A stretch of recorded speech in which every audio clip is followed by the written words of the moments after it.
I have the chance to interact with students, trainees in the lab, always trying to pass my passion to science to them. I think always the most satisfying thing to see their success for their future career.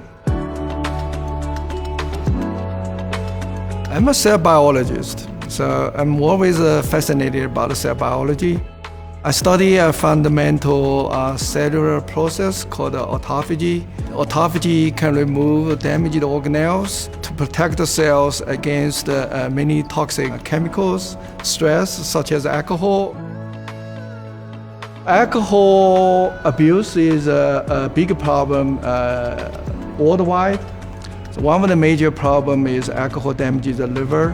Our research, the goal is we're trying to find a drug which can manipulate a cell protective pathway, then we can protect these patients from the liver failure and save their life. That's how research goes.